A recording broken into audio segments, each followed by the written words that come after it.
paz do nosso Mestre Jesus continue presente entre nós. Primeiramente, eu gostaria de agradecer o carinho do convite da casa, do meu João, gratidão pela oportunidade. É sempre uma alegria a gente ter essa oportunidade de falar de Jesus, falar do Evangelho, né? E aqui a gente se coloca na condição de aprendiz, e a gente só vai compartilhar algumas coisas que a gente vem buscando, que a gente vem estudando ao longo desses anos da doutrina espírita. Então, como a nossa irmã colocou, o nosso tema de hoje, que a gente vai refletir juntos aqui um pouquinho, é sobre o autoconhecimento na visão espírita. E aí a gente, quando para pensar nesse tema, né? Autoconhecimento na visão espírita. A primeira pergunta que vem é: qual a necessidade, né, de nós trabalharmos essa questão do autoconhecimento? E aí a gente vai lembrar que a doutrina espírita, ela nos inspira e nos estimula a busca pela nossa reforma íntima, a busca pela nossa transformação moral. Ela nos estimula para que a gente possa trilhar um caminho de progresso, de evolução espiritual e moral. Só que a gente, muitas das vezes, a gente fica um pouco perdido nesse caminho, nesse processo, né, de crescimento e de amadurecimento espiritual, porque às vezes a gente não sabe para onde a gente deve ir. Muitas das vezes a gente não sabe nem mesmo onde a gente está. Então essa questão do autoconhecimento, ela é imprescindível para a gente olhar para cada um de nós, para a gente começar a perceber aonde eu estou nesse momento da minha jornada. E diante dessas observações que a gente vai fazendo a nosso respeito, a gente vai começar a entender o que a gente precisa fazer. Então, o autoconhecimento nada mais é do que verdadeiramente a gente buscar olhar para cada um de nós, para a gente se conhecer. E essa tarefa não é uma tarefa muito simples, porque nós somos seres complexos. Quando a gente se olha no espelho, a gente vê a nossa matéria densa, não é? Mas por trás dessa matéria, nós temos muitas outras camadas. Nós temos muitos outros níveis de consciência. Nós temos aí nossos aspectos mentais, emocionais, energéticos, espirituais. Nós temos aí o nosso eu com a nossa natureza mais humana, e nós temos também o nosso eu, que é a natureza divina. Então, quando a gente começa a pensar um pouquinho sobre isso, a gente percebe, a tarefa não é muito fácil, né? Mas é necessário a gente trilhar esse caminho. A doutrina espírita, ela faz um convite para a gente da necessidade da gente começar a perceber os nossos pensamentos, as nossas emoções, as nossas ações, as nossas atitudes, os nossos comportamentos no nosso dia a dia. Porque vai ser justamente através dessa auto-observação que a gente vai começar a se perceber, enquanto espíritos imortais encarnados aqui nesse órgão, utilizando dessa matéria mais densa, o que é que nós precisamos realizar aqui nessa jornada. Eu estava vendo uma publicação esses dias que falou que aqui no nosso Brasil aumentaram muito os casos de transtorno de ansiedade, transtorno depressivo. Os números de afastamento profissional diante desses transtornos cresceu muito nos últimos anos. E o Brasil é um dos líderes aí em transtornos de ansiedade. E, se não me engano, é o terceiro aí em transtorno depressivo. E aí, quando a gente olha para essas situações, a gente entende que quanto mais a gente busca se conectar com a nossa essência, a gente vai buscando ter mais recursos para lidar diante dessas situações. A gente entende que a nossa matéria, ela é muito vulnerável. O mundo que nós habitamos, esse mundo impermanente, ele é muito vulnerável. E nós ficamos sujeitos a tantas situações que elas interferem diretamente nos nossos estados. no nosso estado espiritual, no nosso estado mental, no nosso estado emocional. Mas a nossa tarefa é justamente estarmos aqui nesse mundo sem sermos desse mundo. A nossa tarefa é justamente estarmos aqui nos percebendo e nos reconhecendo enquanto espíritos imortais, para que a gente cumpra a nossa tarefa individual e pessoal, que é justamente o nosso aprimoramento moral, a nossa transformação moral, a nossa reforma íntima. Então a doutrina espírita, ela nos orienta que a gente precisa realizar essa reforma íntima, pois o objetivo da nossa encarnação é justamente repararmos erros do passado e podermos angariar daí conquistas, virtudes que vão somando a essas nossas experiências encarnatórias, que vão somando aí as nossas vivências espirituais. Então essa reforma íntima que ela nos inspira a fazer, ela precisa ser iniciada justamente no autoconhecimento. E na questão 919 do Livro dos Espíritos, Kardec pergunta justamente isso para a espiritualidade. E o espírito que vem responder isso para a gente é Santo Agostinho. Kardec questiona qual é o meio prático mais eficaz que tem um homem de se melhorar nessa vida e de resistir à atração do mal. E Santo Agostinho é categórico. Ele responde de uma forma muito objetiva. Um sábio da antiguidade, como disse, conhece-te a ti mesmo. E aí a gente vai lembrar que essa frase ela estava escrita lá no templo de Delfos, né? No templo de Apolo, na Grécia Antiga. E esse templo era um local onde os peregrinos passavam por ali para buscar orientação, para buscar ensinamentos, para buscar um norte para a vida deles. Muitos às vezes queriam saber sobre a sua vida, sua família, seus impérios, sobre as guerras, sobre os destinos. Mas a frase que eles se deparavam ao entrar no templo era justamente essa: conhece-te a ti mesmo. Só que essa frase ela tem uma continuidade, né? Conhece-te a ti mesmo e conhecerás os deuses e o universo. Então esse complemento dessa frase também é importante para todos nós espíritas. Porque a gente lembra em uma passagem que Jesus nos orienta: vós sois deuses. E muitas das vezes a gente fica se perguntando, se questionando na nossa vida: quem somos? O que estamos fazendo aqui? O que precisamos fazer na nossa vida? Como aproveitar melhor essa existência? Como evitar sucumbir diante das provas, dos desafios, das tribulações do dia a dia?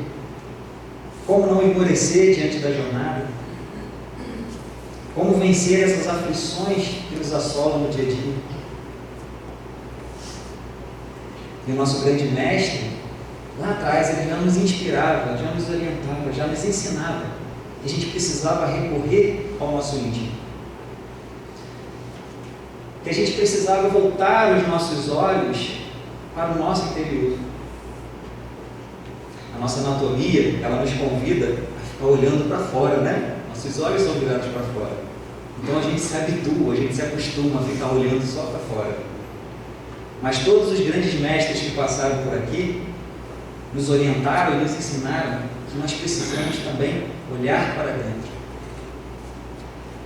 A gente precisa silenciar um pouco esse barulho do exterior, diminuir um pouco esses estímulos exteriores, para que a gente volte o nosso olhar para dentro de nós, para que a gente comece a trilhar esse caminho do autoconhecimento, para que a gente comece a trilhar esse caminho do conhece-te a ti mesmo.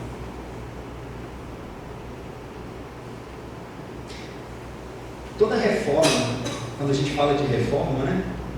Toda reforma, ela traz para a gente um certo transtorno. Né? Às vezes a gente precisa fazer uma reforma lá na nossa casa, arrumar o quarto, mudar de lugar, né? E aquela reforma, ela gera um transtorno, ela gera uma preocupação, ela gera ali uma tensão, né? Só que muitas das vezes, quando a gente vai reformar algo, é para que fique melhor do que antes, né? Às vezes a gente pode até errar ali e não ficar tão bom assim. Mas a nossa intenção, o nosso intuito, quando a gente fala de reformar algo, é para que se torne melhor, não é? É para que seja mais útil, é que seja mais de acordo com aquilo que nós queremos, com aquilo que nós precisamos. Mas mesmo assim, mesmo esse objetivo sendo positivo, sendo benéfico para nós, ainda causa um certo transtorno. Toda obra, toda reforma é assim mesmo. E não é diferente a reforma íntima. Quando a gente se coloca, né, nessa condição de buscador, nessa condição de aprendiz da espiritualidade, de aprendiz de Jesus, de aprendiz dos grandes mestres, quando a gente decide realmente dar esse passo em relação à nossa reforma íntima, a gente percebe que muitas coisas acontecem no caminho, né? Às vezes a gente fala até assim, por que eu fui mexer com essas coisas? Não é verdade? Estava tudo bem lá em casa, está tudo calmo, para que eu fui me meter nisso? Para que eu tinha que ir lá naquele centro mexer com essas coisas? Agora eu estou aí, estou vestindo roupa, estou tendo que trabalhar, estou tendo que fazer isso aqui. Toda reforma, ela gera uma preocupação, ela gera uma aflição, ela gera um certo transtorno, um desconforto. Mas a gente tem a certeza que é para uma melhoria, que é para algo melhor.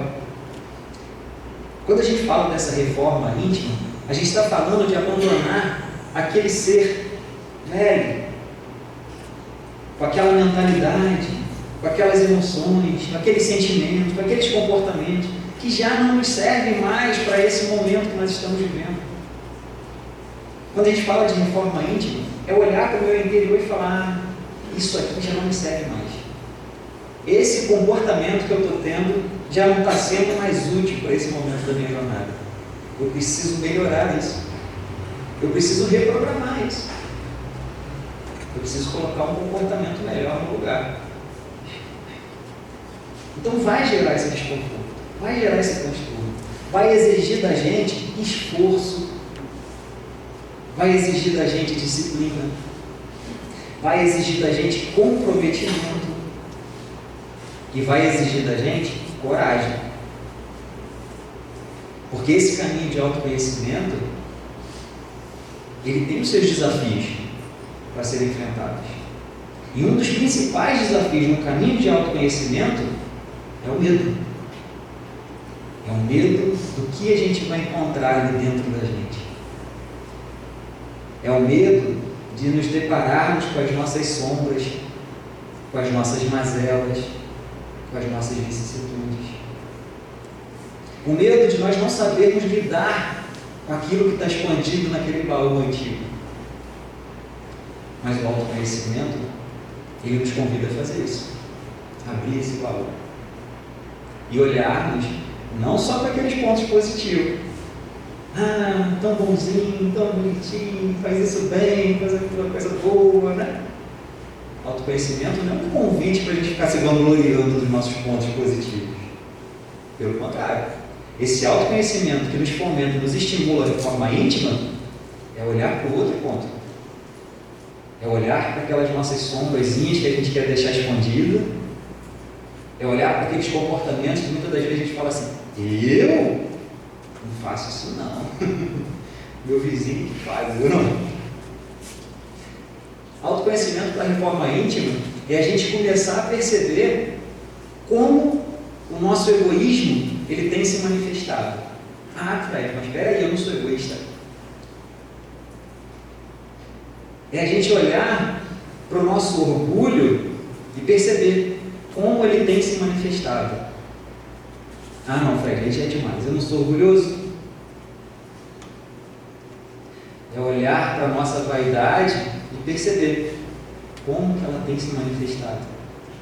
Ah não, mas eu não sou vaidoso. Olha só, eu me visto até assim, sabe? Só que a espiritualidade fala para a gente que as maiores chagas é o orgulho e o egoísmo.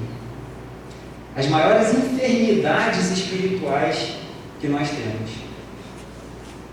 E que o planeta Terra, um planeta de provas e expiações, ele abarca todos nós que precisamos e necessitamos ainda curar essas enfermidades no nosso íntimo. Curar essas enfermidades no nosso eu espiritual. Porque muitas das vezes a gente pensa assim: mas ser orgulhoso é ser assim, assim, assim, assim. Ser egoísta é ser dessa forma. Só que essas duas enfermidades, elas são tão sutis que elas se manifestam de N maneiras. Elas se manifestam na nossa fala, elas se manifestam no nosso pensamento, elas se manifestam nas nossas emoções, elas se manifestam nos nossos comportamentos. E a gente só vai perceber que elas existem, que elas fazem parte da nossa jornada, quando a gente silenciar e voltar esses olhos para nós. Porque enquanto a gente está olhando somente para fora, dificilmente a gente consegue perceber a presença delas na nossa vida. Porque é muito mais fácil, meus irmãos, a gente perceber esses desafios nos nossos companheiros de jornada. Mas em nós é muito difícil da gente perceber. Como disse Jesus, a gente vê um ciscozinho no olho do outro, do nosso irmão de jornada, mas a gente vê uma trave nos nossos olhos. Então todo o caminho de autoconhecimento, ele precisa ser iniciado na autoobservação. Não existe caminho de autoconhecimento sem trabalharmos a observação. E observar não é apenas olhar, né? Olhar, a gente olha, se perde com o olhar no horizonte, mas observar é um convite um pouquinho mais profundo. Nós temos uma bênção muito grande na nossa vida, que é a lei de sociedade. Isso é uma bênção para a gente, sabia? É uma lei divina, é uma lei natural, que é importantíssima nessa nossa jornada de reforma íntima, de transformação moral, de evolução. Porque é justamente nesses relacionamentos, nessas trocas que nós fazemos, que nós temos a possibilidade de nós nos observarmos, que nós temos a chance de nos conhecermos de verdade. A gente reconhece, e tem o seu mérito também, tem o seu porquê, dos mestres, de alguns mestres, se retirarem, né? Irem para as montanhas, para as cavernas, para meditar, para orar, para fazer o seu trabalho de autoencontro. Cada um tem a sua missão, a sua tarefa, o seu propósito. Nós reconhecemos também que tem propósito. Mas Kardec diz para a gente que essa vida de isolamento, ela muitas das vezes é uma linha tênue para ela se tornar uma vida egoísta, onde eu me retiro da sociedade e vou viver isolado, e vou viver apenas buscando a minha conexão com o sagrado, com o divino, através das meditações, das orações, da minha devoção. É uma linha muito tênue. Porque muitas das vezes, nesses momentos de isolamento, a gente vai ter sim oportunidade de se conhecer, oportunidade de se observar, oportunidade de identificar algumas questões na gente. Só que a gente precisa lembrar uma coisa: tudo aquilo que é alto é limitado. Então, autoconhecimento é importante, mas é limitado. Autoajuda é importante, mas é limitado. Tudo que é alto é limitado, porque nós não somos autossuficientes. Nós necessitamos do outro. Nós precisamos do outro. Para nós estarmos aqui reunidos na noite de hoje, quanto trabalho já aconteceu nessa casa de mãos invisíveis? Que eu cheguei aqui, sentei e não vi. mas tiveram vários irmãos trabalhando aqui, talvez durante o dia todo, para que a gente pudesse chegar aqui agora e participarmos juntos desse momento, dessa comunhão. Então, o trabalho, de forma alguma, é o palestrante que vem aqui para falar, de forma alguma. O trabalho já está acontecendo muito tempo antes da gente iniciar aqui a reunião. A gente foi recebido lá embaixo por um irmão, tinha outro trabalhando na biblioteca, outro na cantina, outro na limpeza, várias funções. Então, tudo aquilo que é alto é limitado. A gente precisa do outro. Então, o caminho do autoconhecimento é importante. Mas a gente precisa buscar o quê? Uma leitura para que a nossa mente ela possa se expandir um pouquinho mais. A gente precisa buscar um estudo para que a nossa mente ela veja um ponto de vista diferente. Ela tenha uma informação diferente. A gente precisa participar de um grupo de estudo porque a palavra do outro, a orientação do outro, a pergunta, o questionamento do outro expande a minha mente e me faz olhar com outros olhos aquilo que eu acreditava ser uma verdade absoluta.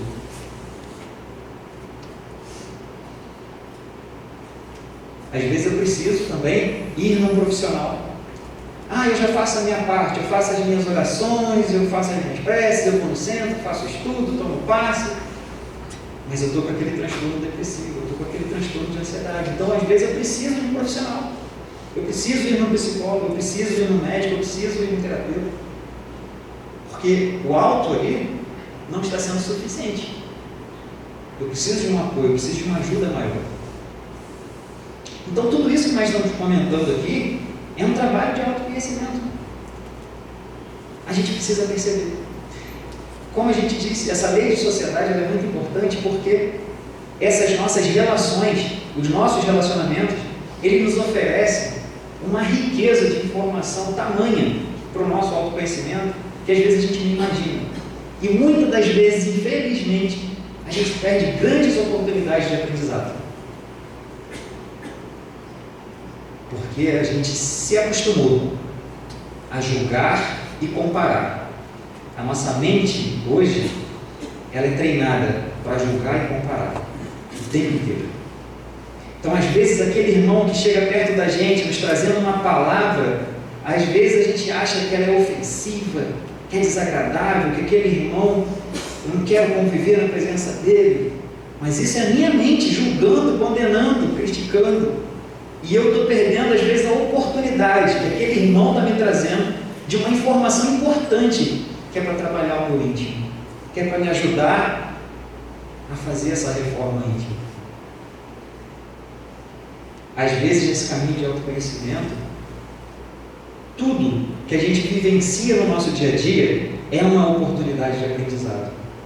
Só que a gente precisa, como disse Jesus, ter olhos de ver, ter ouvidos de ouvir. No nosso lar, as relações que nós temos com os nossos familiares, cônjuges, filhos, pais, enfim, com aqueles que convivem com a gente, quanto aprendizado nós temos ali dentro daquele ambiente. E às vezes isso passa desapercebido, porque a gente acha que é muito natural conviver com eles, é muito normal. E eu não tenho nada para aprender com a minha filha de 2 anos, com a minha filha de 6 anos, não tenho nada para aprender com a minha esposa. Pelo contrário, se eles estão ali comigo, a maior parte do tempo, é porque eles são os meus maiores mestres nessa jornada.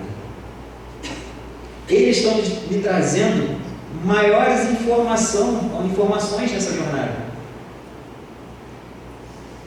Eu costumo falar com a minha esposa que existe um Fred antes e depois das minhas filhas.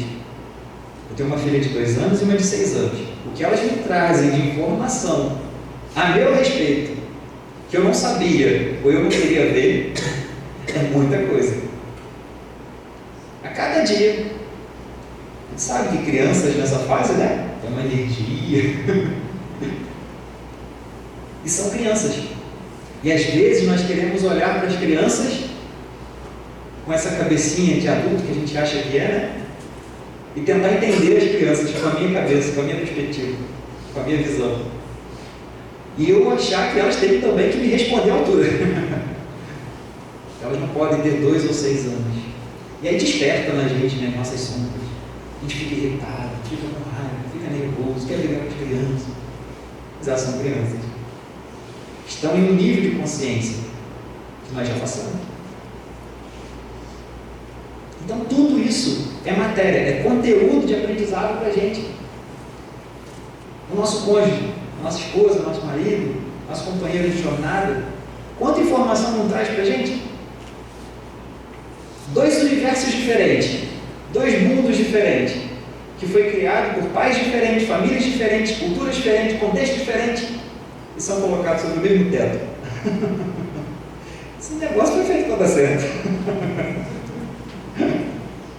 Mas Deus é tão misericordioso que Ele fala, não, é aí que vocês vão aprender muito. E aí aquele mundo ali, né, do outro, ele traz algumas informações que às vezes agride a gente, né, parte lá dentro e fala, não aceito isso. Às vezes a gente manifesta, né? A gente fica vermelho, a orelha fica vermelha, faz oração, medita, vamos lá, respira. Vamos trabalhar. A gente tem que diluir o ego, vamos diluir o ego. E aí a gente também fala um monte de coisa para o parceiro, tem um monte de comportamento ali equivocado, e a gente acha que ele tem que aceitar. Não, você tem que aceitar, eu sou assim. Então tudo isso é matéria de autoconhecimento para a gente. Só que a gente precisa ter olhos para ver, ouvidos para ouvir. Ah, mas aquela pessoa não aguento mais, não aturo mais aquela pessoa. Aí a gente vai lembrar do Evangelho segundo o Espiritismo. Caridade também está onde cada um tem que suportar uns aos outros. Ah, não, Kardec pegou errado. Tem que suportar nada. Mas às vezes a gente vai olhar para algumas situações da nossa vida e a gente vai falar assim, nossa, essa situação se repete tanto, né? Eu vivo com uma pessoa diferente, isso repete. Eu vivo numa cidade diferente, isso repete. Eu vou com um trabalho diferente, isso repete. Eu vou para um centro diferente, isso se repete. Será que todos esses lugares aí são ruins, estão errados, equivocados? Ou será que não sou eu que estou precisando aprender essa lição aí, nessa minha escola da vida, onde eu só passo de série, depois que eu aprendo a lição e que faço uma provinha bem feita? Os professores estão ali, né? Por isso que a espiritualidade faz essa analogia da escola material aqui, né? Desse educandário que a gente tem, comparando a Terra a essas escolas. Porque todos nós somos aprendizes. Todos nós. Vieram os professores, vieram os mestres. Porque se não fossem eles também, imagina soltar só os alunos dentro de uma sala. Os professores sabem, né? A escola não sobrevive, derruba o prédio. Por isso que esses mestres vêm para servir para a gente de quê? De guia e de modelo. Esses mestres vêm para mostrar para a gente que é possível. É possível a gente se reformar. É possível a gente se transformar. É possível a gente se lapidar. Às vezes, a gente precisa passar pelas situações, algumas vezes mesmo, porque a gente precisa criar um amadurecimento interior. A gente precisa desenvolver uma maturidade maior. Só que Deus é muito misericordioso com a gente. Deus é muito benevolente. Porque Ele não dá para a gente aquilo que nós merecemos. Nem gosto de usar essa palavra. Deus, Ele nos dá a oportunidade de vivenciarmos situações que nós precisamos. Porque talvez, se Ele fosse dar algo que nós merecemos, Ele é muito misericordioso, Ele vai parcelando para a gente. Ele não coloca fardo pesado em ombro fraco. Ele espera. Ele entende. Ele conhece cada um de nós no nosso íntimo. Senhor, eu sei que Tu me sondas. Ele conhece o nosso íntimo. Ele conhece as nossas necessidades. Ele conhece aquilo que nós precisamos passar, aquilo que nós precisamos vivenciar, aquilo que nós precisamos ter contato para que a gente dê um passo além nessa nossa jornada espiritual. E Ele não vai colocar algo a mais, de forma alguma. Deus é bom e justo. A justiça divina é real, não é? E Ele é infinitamente bom, amoroso e misericordioso. Então Deus está sempre nos dando oportunidades. Só que Ele também nos convida a fazermos a nossa parte. Não é? Ele não vai fazer por nós. Ele vai nos dar oportunidades. E vai também nos oferecer ferramentas, recursos, para a gente enfrentar essas situações. Quais recursos? Inúmeros. Temos pessoas aos nossos lados, familiares, amigos, profissionais. Temos recursos espirituais, nossos guias, nossos mentores, nossos anjos de guarda, os mestres. Nós temos a doutrina, nós temos as religiões. Muitos recursos. Muitos recursos. E tudo isso é oferta de Deus para cada um de nós. Para quê? Para a gente trilhar essa jornada de nos entendermos que somos seres espirituais, vivendo essa experiência na matéria. Somos espíritos e temos um corpo físico, que é o nosso instrumento, que é a nossa ferramenta de trabalho. Mas o que somos de verdade é esse eu espiritual. Muitas das vezes o que causa maiores aflições e sofrimento na nossa vida é a nossa identificação com a matéria. É nos acharmos um corpo que tem um espírito. Quando eu acho que eu sou um corpo e que tenho um espírito, a vida começa a ficar um pouquinho mais desafiadora. Por quê? Porque a matéria é perecível. A matéria adoece, envelhece, desencarna. E se a gente se identifica com a matéria, a gente vai achar que nós vamos acabar, que nós vamos deixar de existir. E não é uma verdade. Nós somos esses seres espirituais, imortais, filhos de Deus, centelhas divinas, que trazemos no nosso íntimo a marca de Deus. Essa centelha, essa chama divina, o sagrado divino faz parte de nós. Faz parte daquilo que nós somos de verdade. E às vezes o medo toma conta da nossa vida, a tristeza toma conta da nossa vida.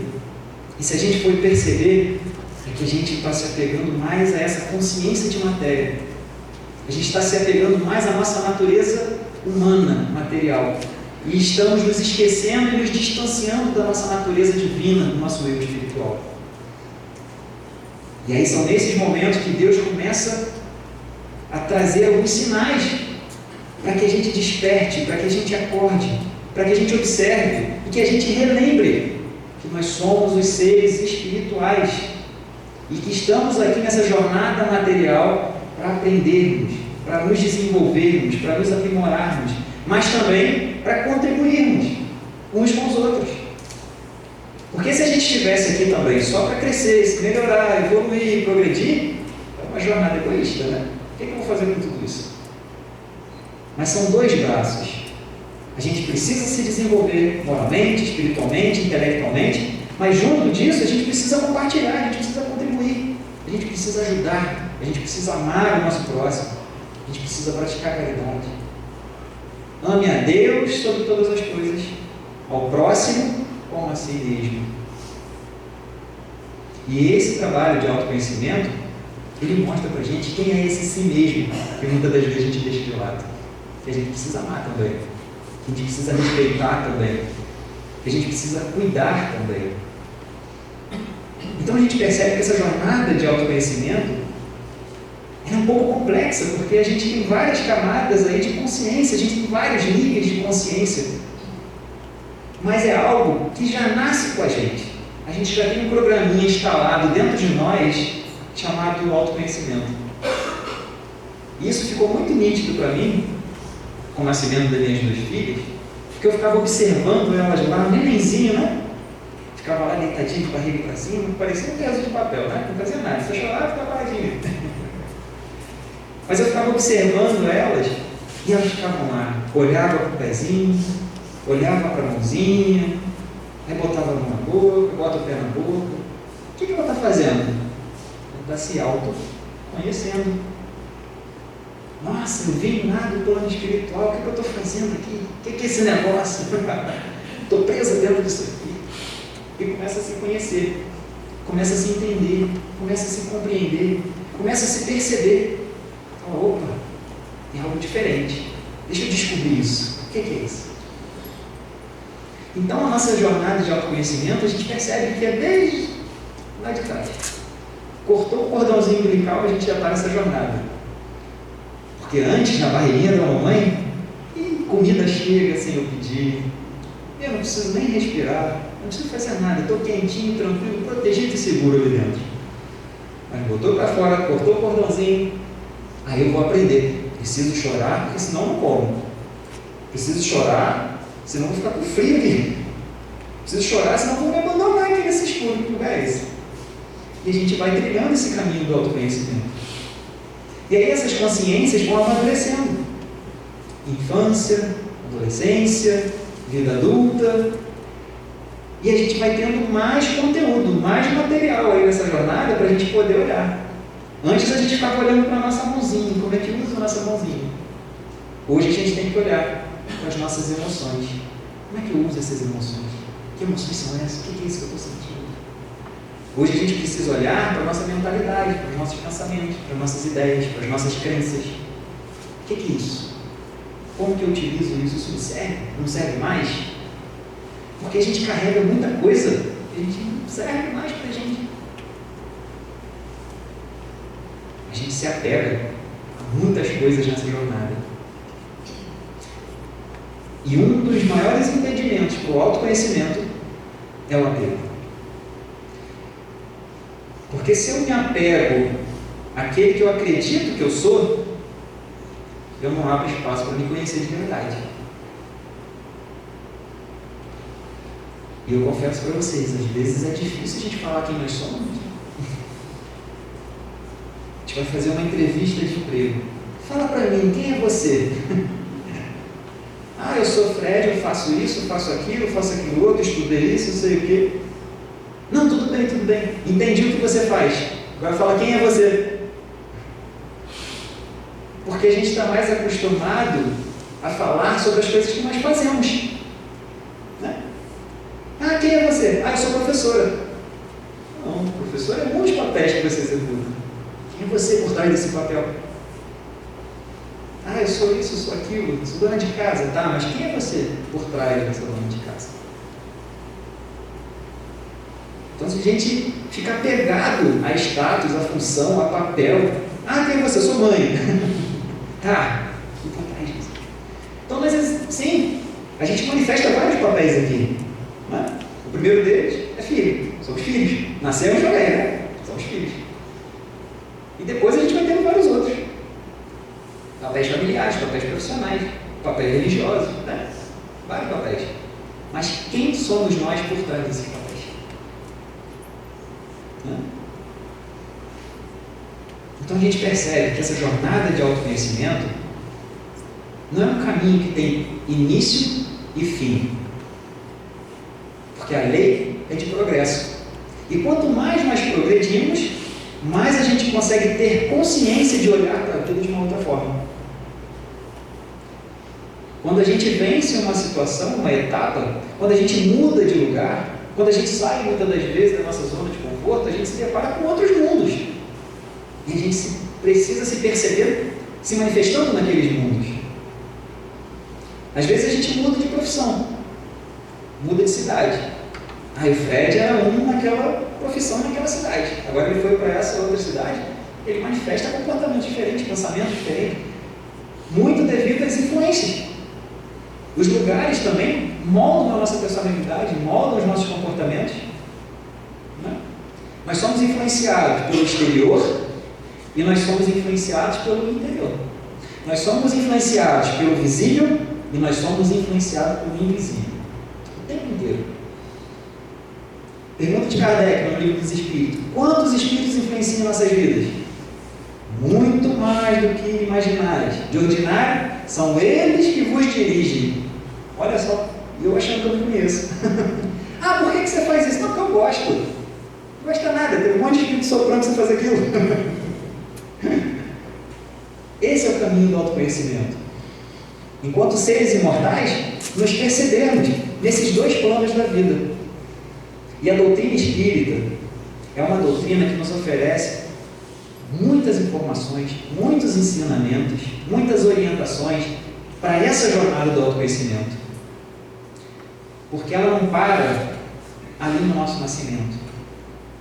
Ela mostra para a gente de onde a gente veio, para onde a gente vai e o que nós estamos fazendo aqui.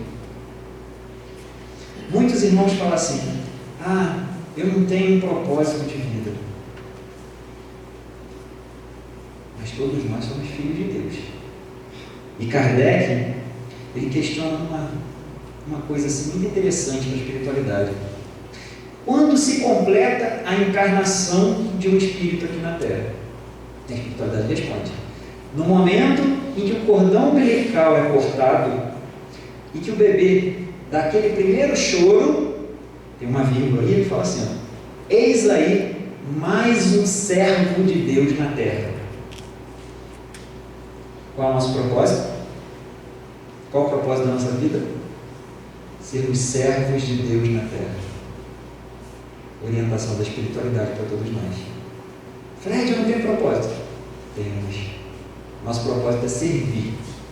Como? Como eu puder. Aonde? Aonde eu estiver. Mas eu preciso ter uma obra igual do Pai da Vida para eu estar servindo. Não, gente.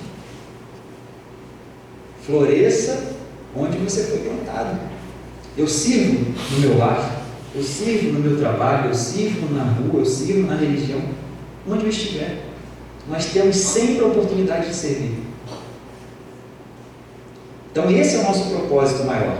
Eu posso ter outros propósitos na vida. Eu posso ter propósitos secundários. Eu tenho propósito de ter essa profissão, eu tenho propósito de morar em tal lugar, eu tenho propósito de seguir aquela religião. Tudo bem, são propósitos secundários. Mas o nosso principal propósito na vida é servir a Deus. E como que eu sirvo a Deus? Ame ao próximo como a si mesmo. Todas as vezes que eu manifesto o bem, que eu manifesto o amor, que eu manifesto a paz, que eu sou útil de alguma forma, eu estou servindo a Deus. Então, nessa jornada de autoconhecimento, que vai nos ajudando no nosso desenvolvimento moral, no nosso desenvolvimento pessoal, no nosso desenvolvimento espiritual, nós vamos nos deparar com pessoas, com circunstâncias, com situações, que todas elas, sem sombra de dúvida, todas elas serão ensinamentos para cada um de nós. Nada acontece na nossa vida por acaso. Nada. A gente pode tirar sempre um aprendizado de cada vivência, de cada experiência que nós estivermos vivenciando naquele momento. Então, para a gente encerrar a nossa reflexão, eu vou trazer uma mensagem do Haroldo Dutra, desse livrinho Espiritualidade e Vida, que ele diz o seguinte: o verdadeiro autoconhecimento exige uma boa dose de autoconfrontação, de muita reflexão e análise interna, mas não basta. É preciso acionar a compaixão por nós e pelos outros, para alcançarmos a transformação e a cura. Esse é o objetivo, essa é a nossa missão aqui na Terra, alcançarmos a nossa transformação e a nossa cura. E diante dessa jornada, a gente também poder fazer algo pelo outro, compartilhando, contribuindo, sendo útil, servindo a Deus. Meus irmãos, muita paz, muita